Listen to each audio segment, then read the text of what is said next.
नमस्कार। आज की खबर में आपका स्वागत है। मैं हूं आपके साथ शिखा मेहरोत्रा। आप देख रहे हैं स्वास्थ्य से संबंधित हमारा ये खास शो, जिसमें आज हम बात करेंगे महिलाओं के स्वास्थ्य की।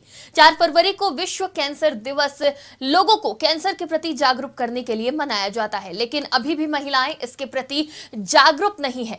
हम बात कर रहे हैं सर्वाइकल कैंसर की, जो महिलाओं में ब्रेस्ट कैंसर के बाद दूसरा सबसे ज्यादा होने वाला कैंसर है। ब्रेस्ट कैंसर को लेकर लोगों के बीच जागरूकता फैल गई है, जिसके बाद महिलाएं इसके बारे में न सिर्फ जागरूक हुई हैं, बल्कि इनके लक्षणों को भी समय समय पर जांचती रहती हैं। लेकिन सर्वाइकल कैंसर क्या होता है, इसके प्रति जागरूक करने के लिए एक्ट्रेस पूनम पांडे को अपनी मौत का ड्रामा क्यों करना पड़ा? आखिर ये कितना घातक है, इससे कैसे बच सकते हैं, इसका इलाज क्या है? तमाम जानकारियां देने के लिए हमारे साथ मौजूद हैं डॉक्टर A.K. श्रीवास्तव जी, जो हमें इसके लक्षण और बचाव के बारे में तमाम जानकारियां देंगे। तो सर, आपका बहुत बहुत स्वागत है आज की खबर में। तो सबसे पहला सवाल कि आखिर सर्वाइकल कैंसर होता क्या है और कैसे होता है ये कैंसर? सर्वाइकल कैंसर महिलाओं में सर्विक्स और वेजाइना के जो सर्विक्स वाला पार्ट होता है, वहां पे एक वायरस होता है जिसे HPV वायरस कहते हैं, ह्यूमन पैपिलोमा वायरस।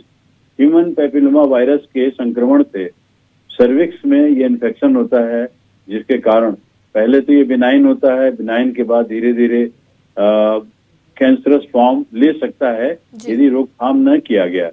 इसके लिए इसके बचाव का सबसे महत्वपूर्ण और उपलब्ध उपचार है 11 साल से 12 साल की अवस्था में HPV वैक्सीन। सर्वाइकल कैंसर की वैक्सीन आती है और ये वैक्सीन जो का रिकमेंडेशन है 11 से 12 साल की उम्र में बच्चियों को लगा देना चाहिए। ठीक है, अगर 11 से 12 साल की उम्र में अगर ये वैक्सीन नहीं लगा है बचाव के लिए, जैसे अन्य वैक्सीन है, पोलियो का है, BCG है, मीजल्स है, अन्य वैक्सीन टाइफाइड है, MMR है, मीजल्स है, उसी तरह से CA सर्विक्स का भी वैक्सीन उपलब्ध है, जो कि 11 से 12 साल की एज में लगा देना चाहिए। यदि किसी को नहीं लगा है तो 25-26 साल की एज के बाद भी इस वैक्सीन को लगा करके CA सर्विक्स से तमाम मरीजों को और महिलाओं को बचाया जा सकता है जी। इसके जो आपने पूछा लक्षण क्या है, सबसे पहला होता क्या है कि नॉर्मली हमारे यहाँ जो बेटियां हैं, महिलाएं हैं, ध्यान नहीं देती हैं। वेजाइनल डिस्चार्ज के बाद कभी कभी क्या होता है कि ब्लड भी आने लगता है योनि द्वार से, वेजाइनल ब्लीडिंग जिसे कहते हैं, तब भी नहीं ध्यान देते हैं लोग। वेजाइनल ब्लीडिंग के बाद क्या होता है, पोस्ट क्वाइटल पेन, कभी कभी सहवास के बाद ये पेन होता है, तब ये समझ लेना चाहिए कि अति कोई गंभीर बात है और तुरंत किसी स्त्री रोग विशेषज्ञ से संपर्क में आकर के इस वस्तुतः इसकी जांच और स्क्रीनिंग होनी चाहिए। इसके साथ साथ कभी कभी ये देखा गया वेजाइनल डिस्चार्ज ब्लीडिंग के साथ साथ pain in abdomen and pelvis, पेट के ऊपरी भाग और पेल्विस नीचे के भाग में यदा कदा महसूस करती है दर्द, पेन इन एब्डोमेन होता है जी। और दर्द के साथ साथ लास्ट में ये देखा गया है यदि CA सर्विक्स है तो फाउल ओडर डिस्चार्ज, जो डिस्चार्ज वेजाइनल डिस्चार्ज होता है वो बहुत ही फाउल ओडर का होता है। यदि ये सब लक्षण पाए जाएं तो तुरंत एक नजदीकी स्वास्थ्य जहाँ पे स्त्री रोग विशेषज्ञ हो जा करके संपर्क करना चाहिए। अब वैक्सीन लगाना तो एक रोकथाम की व्यवस्था है जो सरकार से हर CHC, PHC और मेडिकल कॉलेज में उपलब्ध। यदि 11 साल की उम्र में छूट गया है तो 26 के बाद भी वैक्सीन लगा सकते हैं।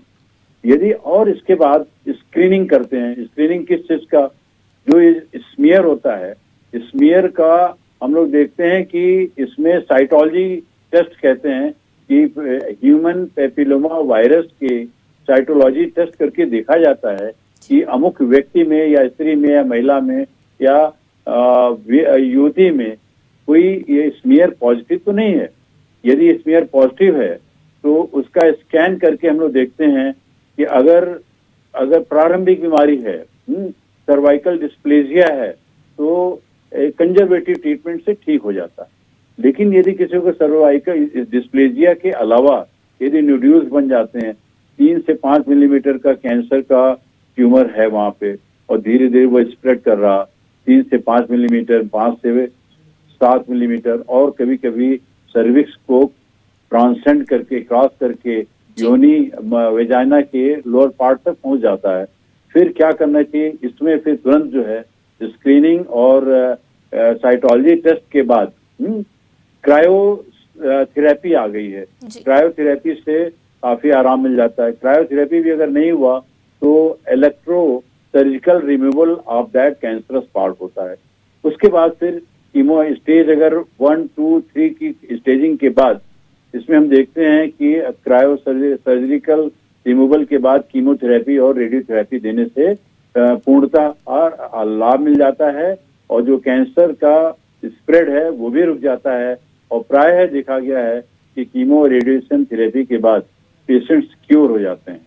लेकिन ऐसे पेशेंट्स में सर्जरी के बाद भी है ना अवेयर रहना चाहिए और स्क्रीनिंग होती रहनी। जी, लेकिन मुख्य वजह क्या मानी जाती है इस कैंसर की? आखिर एचपीवी वायरस ह्यूमन बॉडी तक पहुंचता कैसे है? ये बहुत अच्छा सवाल पूछा आपने। सबसे पहला है अपने भारतवर्ष के अंदर oral use of oral contraceptives. Second important cause is what we call as early marriages in females. कम एज में शादी कर लेना ये भी एक कारण है सीए सर्विक्स का। तीसरा इम्पॉर्टेंट कार्ड है मल्टीपल सेक्सुअल पार्टनर्स। देखा गया है अनहाइजीनिक कंडीशंस के कारण ये मल्टीपल अगर पार्टनर्स हैं तो उनमें भी सीए सर्विक्स के चांसेस होते हैं। चौथा इम्पॉर्टेंट कॉज है हाइजीन का ध्यान न रखना। वेजाइनल या रिप्रोडक्टिव पार्ट के हाइजीन पर यदि कोई ध्यान नहीं रखता है, जो भी वेजाइनल हाइजीन संबंधी निर्देश हैं उसका पालन नहीं करता है तो उनमें बहुत ज्यादा चांसेस हैं होने के। भारतवर्ष के अंदर भी देखा जा रहा है the ladies and females have started smoking. Smoking is also one cause of this CA cervix and hygiene बता ही दिया, oral contraceptive and early marriages and multiple sexual partners, ये 4-5 मुख्य कारण है जिसके कारण ये सर्विक्स हो जाता है। तीसरा सिम्टम्स का अनदेखी करना। 16-17 साल की एज में अगर इरेगुलर मेंसेस आ रहे हैं, वेजाइनल डिस्चार्ज हो रहा है और वेजाइनल ब्लीडिंग हो रही है, कोई ध्यान नहीं दे रहा है तो ये निश्चित रूप से ये सर्विक्स होने की संभावना बढ़ जाती है। तो मुख्यतः ये कारण है अपने भारतवर्ष के अंदर। जी डॉक्टर, ये भी कहा जाता है कि सर्वाइकल कैंसर सिर्फ उन्हीं महिलाओं को होता है जो कि फिजिकली एक्टिव होती हैं, लेकिन क्या ये अनमैरिड या फिर उन लड़कियों को भी हो सकता है जो कि फिजिकली एक्टिव नहीं है? मुख्यतः फिजिकल एक्टिविटी और इनएक्टिविटी तो अपनी जगह पे है। इम्यूनिटी अगर लो है, लो इम्यूनिटी अगर है, अगर लो इम्यूनिटी का मतलब उसके शरीर में रोगों से लड़ने की क्षमता यदि कम है तो किसी भी महिला में हो सकता है। और रही बात है inactivity is one cause. Over activity तो फिजिकल एक्टिविटी तो हमारे लिए स्वास्थ्य के लिए स्वास्थ्यवर्धक होती है। इनएक्टिविटी एक कारण बन सकता है अगर हम फिजिकली एक्टिव नहीं है, एक्सरसाइज नहीं कर रहे हैं, रेगुलर एक्सरसाइज नहीं है, ग्रीन वेजिटेबल्स है, मौसम का फल नहीं खा रहे हैं, प्रॉपर जो है न्यूट्रिशन नहीं ले रहे हैं, dietary intake of iron folic acid कम है, उनमें बहुत ज्यादा संभावना है ये सर्विक्स हो जाए। जो महिलाएं डॉक्टर जो महिलाएं सेक्सुअली एक्टिव नहीं है, क्या उन महिलाओं को हो सकता है? जो महिलाएं सेक्सुअली एक्टिव नहीं हैं और यदि उन्होंने अपने हाइजीन का ख्याल नहीं रखा, ओरल हाइजीन का, ये जेनाइटल हाइजीन का हाइजीन, अगर वहाँ की हाइजीन का संभाल के देखभाल नहीं की तो अगर हाइजीन अगर नहीं है तो ह्यूमन पैपिलोमा वायरस के ग्रो करने के चांसेस बढ़ जाते हैं। तो ऐसी लेडीज में भी हो सकता है जो सेक्सुअली इनएक्टिव हैं। और नॉर्मली हमारे यहाँ बहुत पहले गायनी की प्रोफेसर एंड हेड हुआ करती थी डॉक्टर देवकी कुट्टी, वो तो बहुत जोर देती थी कि every lady should get married और सेक्सुअली इनएक्टिव होना अच्छी बात नहीं है क्योंकि उससे दूसरे तरह के कॉम्प्लिकेशंस हैं डिस्प्लेजिया वगैरह भी हो जाता है। तो एक मॉडरेशन में और एक एथिकल तरीके से तो सेक्सुअली एक्टिव होना एक सर्टेन एज के बाद ये एक तरह से ठीक है महिलाओं के लिए। एक्टिव नहीं होना एक कारण बन सकता है सीए सर्विक्स का, यदि रिप्रोडक्टिव ऑर्गन्स का हाइजीन वो अगर ठीक से नहीं हाइजीन का ख्याल रखा जाता है। जी डॉक्टर, जिस तरह से अभी आपने बताया कि एचपीवी वायरस मेन वजह होता है इस कैंसर का, तो क्या ये सिर्फ ह्यूमन टू ह्यूमन ट्रांसफर होता है या फिर अननेचुरल सेक्स की वजह से भी ये इन्फेक्शन हो सकता है, वायरस हो सकता है? जैसा कि अभी मैंने बताया कि अननेचुरल सेक्स और या मल्टीपल सेक्सुअल पार्टनर्स हैं और हाइजीनिक कंडीशंस कोई अडॉप्ट नहीं कर रहा ठीक से, तो ये there is possibility of occurrence of cervical CA cancer. जी, एक और सवाल है, जैसे महिलाएं हैं उनको नहीं पता है कि वो इस कैंसर का शिकार है या फिर उनके अंदर सिम्टम्स हैं, और ऐसे में उनको कैसे पता चले, या फिर अगर उन्हें नहीं पता है तो वो अगर अपने पार्टनर के साथ फिजिकल हो रही है, इंटीमेट हो रही है, तो क्या उनके पार्टनर के लिए सेफ है? मैम, आपने जो क्वेश्चन पूछा इसका बड़ा सिंपल आंसर है, उत्तर है जी। यदि किसी को ये बीमारी है, अंतर्निहित है जी, और अनअवेयर है, उनको पता नहीं है, जागरूक नहीं है जी, तो ये ऐसा देखा गया है, एक सिम्टम होता है पोस्ट क्वाइटल वेजाइनल पेन।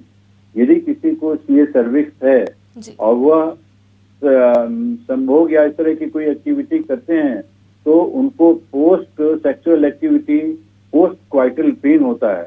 ऐसी महिलाएं अक्सर आके स्त्री रोग विशेषज्ञ से बताती हैं कि इस तरह के सेक्सुअल एक्टिविटी के बाद उनको पोस्ट क्वाइटल पेन होगा। यदि पोस्ट क्वाइटल पेन है तो एक तरह से ये सिम्टम है कि सर्विक्स का। Normally there should not be any post coital pain after sexual activity. यदि पेन होता है और उसको ये मान के चलना चाहिए कि सीए सर्विक्स की संभावना अति उच्चतम है जी। डॉक्टर, अगर किसी महिला को पता है कि उसे सर्वाइकल कैंसर है तो क्या ये पता होने के बाद भी इंटीमेट होना सेफ है, और किस तरह से सेफ हो सकता है? सबसे पहले उनको अपना वेजाइनल स्क्रीनिंग करानी चाहिए। एचपीवी वायरस की स्मीयर के लिए पॉजिटिव आ जाता है तो वैक्सीनेशन तुरंत होना चाहिए। वैक्सीनेशन तो नॉर्मली 11-12 साल से ही है। यदि 26 साल की बाद भी अगर ये डिटेक्ट होता है वैक्सीनेशन होना चाहिए। और स्क्रीनिंग के बाद अगर सर्वाइकल डिस्प्लेजिया है तो कंजर्वेटिव ट्रीटमेंट दे करके, जैसे एब्डोमिनल पेन है, डिस्चार्ज है, तो कंजर्वेटिव ट्रीटमेंट दे के इसको हम लोग इसका रोकथाम कर सकते हैं और क्योर भी कर सकते हैं। इसके बाद की स्टेजेस जो आती हैं, 3 स्टेजेस होती हैं, स्टेज 1, 2, 3। 5 मिलीमीटर का लीजन है या ज्यादा है या वेजाइना तक लीजन पहुंच गया है, फिर इसमें हम लोग आ जाते हैं सर्जिकल रिमूवल के लिए। सर्जिकल रिमूवल के बाद जो नेक्स्ट थेरेपी है कीमोथेरेपी है। यदि स्प्रेड ज्यादा है तो रेडियोथेरेपी है। और इन सब उपचार के बाद प्रायः देखा गया है कि सीए सर्विक्स रिकवर कर जाता है। One of the treatable oncology और one of the treatable cause of cancer CA cervix treatable है, प्रोवाइडेड दैट हम जागरूक हैं और वो अगर सिम्टम आते हैं तो तुरंत नजदीकी स्त्री रोग विशेषज्ञ या जहाँ पे भी स्क्रीनिंग सेंटर है वहां जाके संपर्क करके इलाज लेकर के इसको क्योर किया जा सकता है, रोकथाम की जा सकती है। जी डॉक्टर, इसकी वैक्सीन्स उपलब्ध है, लेकिन ये टीन एज में लगवाना ज्यादा सही रहता है लड़कियों के लिए। लेकिन अगर कोई 11 से 12 साल की एज में जी 11 से 12 साल की अवस्था में ये वैक्सीन लगना शुरू हो जाना चाहिए। और यदि कोई नहीं लगवाया है तो 26 के बाद भी ये वैक्सीन इंस्टीट्यूट किया जा सकता है, एडमिनिस्टर के दिया जा सकता है। जी, अगर किसी में सर्वाइकल कैंसर के सिम्टम्स नहीं हैं और उसकी शादी हो चुकी है, वो अपनी हैप्पीली मैरिड लाइफ एंजॉय कर रहे हैं, तो क्या वो भी इसको यूज कर सकते हैं, वैक्सीन लगवा सकते हैं? जी हाँ, बिल्कुल लगा सकते हैं। सेफ है वैक्सीन ये, क्योंकि वैक्सीन ज्यादातर हमारे अमीनो एसिड्स प्रोटीन्स होती हैं। वैक्सीन सेफ है, लगाया जा सकता है। जी। यदि डॉक्टर, इन 26 साल वैक्सीन्स के और बारे में भी जानना चाहेंगे, ये वैक्सीन्स कहाँ कहाँ उपलब्ध है, इनके प्राइजेस क्या होते हैं, क्या ये आम लोगों की वर्तमान में पहुंच तो तक गवर्नमेंट के जा द्वारा सकती ये है? जी। मेडिकल कॉलेजेस में, गवर्नमेंट हॉस्पिटल्स में ये उपलब्ध हैं, जी। वैक्सीन उपलब्ध हैं। मेडिकल कॉलेज में जहाँ चाहे भी ये आपका यूनिट्स हैं, यहाँ पे प्राइमरी स्टेरिलिटी और कैंसर डिटेक्शन यूनिट हर मेडिकल कॉलेज के गायनी एंड ऑप्स डिपार्टमेंट में उपलब्ध है और ये वैक्सीन वहां से मिल जाती है गवर्नमेंट की तरफ से। जी। महिलाओं को क्या कुछ ध्यान रखना चाहिए ताकि वो सर्वाइकल कैंसर से बच सके, साथ ही उनके पार्टनर्स को क्या कुछ ध्यान रखना चाहिए? बेसिकली ये महिलाओं से संबंधित बीमारी है। सबसे पहले अपने इंडिया में इधर पिछले वही कई वर्षों में ओरल कॉन्ट्रासेप्टिव्स का यूज बहुत बढ़ गया है। ओरल कॉन्ट्रासेप्टिव्स भी एक कारण है ये सर्विक्स का। दूसरा इम्पोर्टेंट कॉज है, अगर हम अपनी इम्यूनिटी पे ध्यान नहीं रखते हैं, महिलाएं अगर अपनी इम्यूनिटी पे ध्यान नहीं रखेंगी, हो सकता है। तीसरा इम्पोर्टेंट कॉज है, मल्टीपल सेक्सुअल पार्टनर्स नहीं होने चाहिए। जी। तीसरा मोस्ट इम्पोर्टेंट कॉज है, यदि हमको कोई भी पेट में दर्द है, वेजाइनल डिस्चार्ज है, इरेगुलर मेंसेस है, वेजाइनल ब्लीडिंग है, तो हमको सजग होकर के तुरंत जो है समीपवर्ती स्पेशलिस्ट के पास पहुंच करके इसका पूरा इलाज लेना चाहिए। पार्टनर के लिए जो जहां तक बात है, पार्टनर को ये सर्विक्स का तो ये वायरस वहीं जाता है जहाँ पे सर्विक्स हो, वेजाइना हो। तो मेल्स में तो ये दिक्कत नहीं है, उनमें अलग अलग तरह के कैंसर हो सकते हैं, लेकिन ये cervix is only related with the females. महिलाओं में ही ये प्रायः देखा गया। यानी ये मेल्स को इन्फेक्टेड नहीं कर सकती है? जी जी बिल्कुल, बहुत बहुत शुक्रिया हमारे साथ जुड़ने के लिए, तमाम जानकारी के लिए। हमारे साथ डॉक्टर AK श्रीवास्तव जुड़े हुए थे, जिन्होंने हमें सर्वाइकल कैंसर के बारे में तमाम जानकारी दी कि किस तरह से ये कैंसर होता है, महिलाओं को क्या बचाव है, कौन कौन सी वैक्सीन होती हैं जो हमें किस उम्र में लगवानी चाहिए और क्या कुछ तरीके हैं इससे बचाव के। उम्मीद करते हैं आपको ये जानकारी पसंद आई होगी। फिलहाल के लिए इतना ही। देश और दुनिया की तमाम खबरों के लिए देखते रहिए आज की खबर।